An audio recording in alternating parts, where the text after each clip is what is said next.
Got the baddest bitch in the city, so don't fuck around. Know them hoes is out to get me, they don't hold me down. Know me now, act like you don't know me now. Let my bitch off the purse, she get 100 rounds. 100 rounds, hold me down.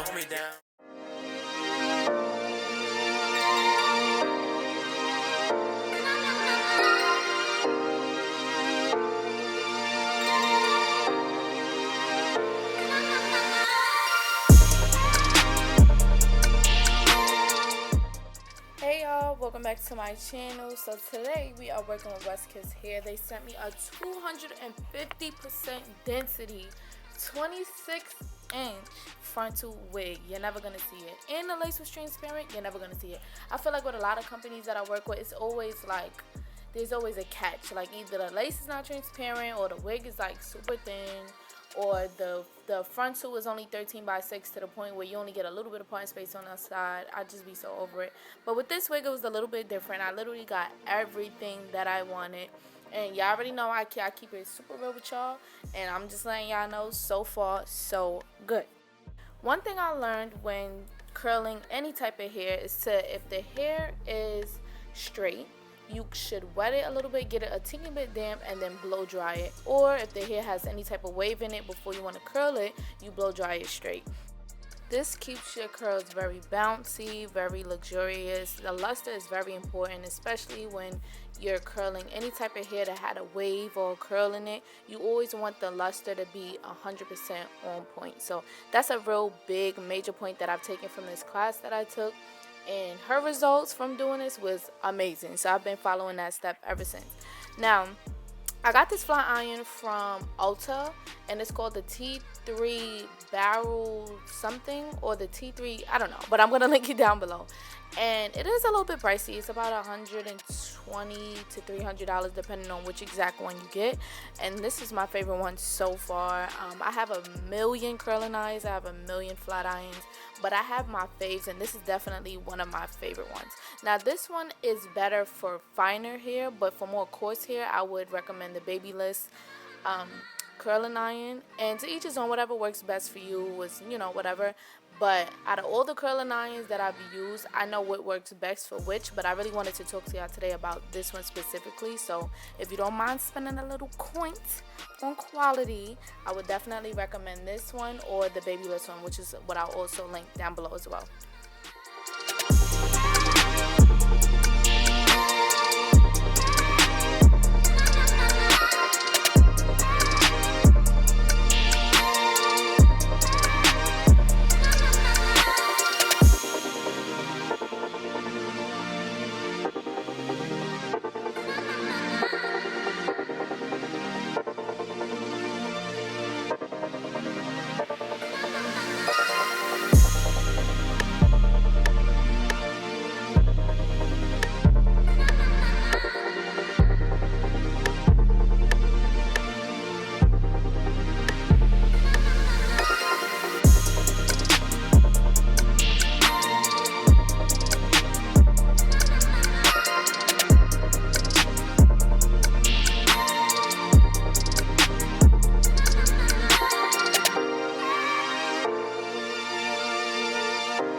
Alright y'all, so usually y'all know I layer the hair before I put some curls in it, but lately I've been liking how after I curl the hair and let the curl set and everything, when I go in and layer it, it lays way better, and I feel like I save a lot of hair, because once I layer before, depending on the hairstyle, I feel like I layer it a lot, and the hair can go from really thick and like one length or whatever the case may be to very, not choppy, but just a little bit more thin at the ends, and I really don't want that. So that's why I just feel like layering after the fact is just way better. To each his own, but I'm just saying. So I'm about to show y'all how much better and how good it looks after you curl the hair.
Alright, y'all, so I'm going to take this off. I let it sit for about 5 minutes.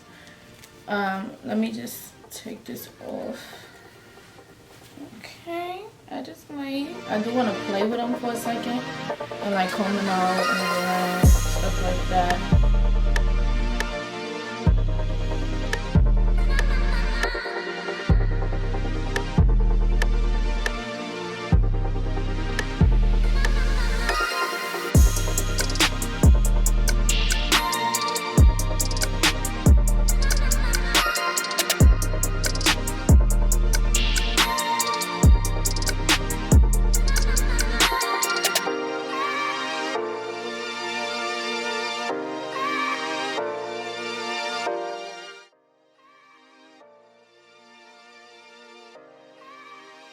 Alright, so now that we're done fixing the baby hairs, let's just take this out and brush through the curls and all that extra stuff.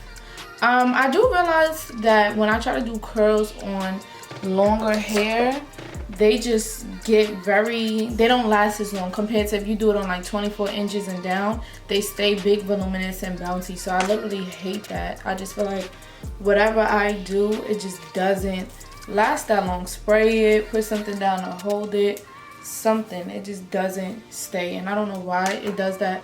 That's mad annoying, but I guess it is what it is. See, I just feel like the curls here dropped and these stayed, and I didn't want to layer it too much, so I'm actually probably just gonna leave it like this. And if you want to go back in and recurl, like if you're really going somewhere, I ain't going nowhere, so if you want to recurl it or whatever case may be, you could definitely do that. Honestly, the only thing I'll be really caring about is if my facial framing layers are voluminous and bouncy, which it is, so I'm okay with that. I actually like how I did this part. It actually came out real nice. Like, it came out fire. A part of me, I'm not going nowhere, so I don't want to be annoyed, but this not being curled at all is annoying me right now. Like, it really is, but I guess it's okay. But this side part is really giving. This is popping. This is popping, and I'm not that big on side parts, but this is mad cute. I swear I would stay here all day and fix my mistakes. But anyways, I hope y'all enjoyed this video. Let me know your thoughts down below. Typical hair video, y'all know how it goes, so just like, comment, and subscribe, and I will see you guys in the next video. Bye, love. Baddest bitch in the city, so don't fuck around. Know them hoes is out to get me, they don't hold me down. Know me now.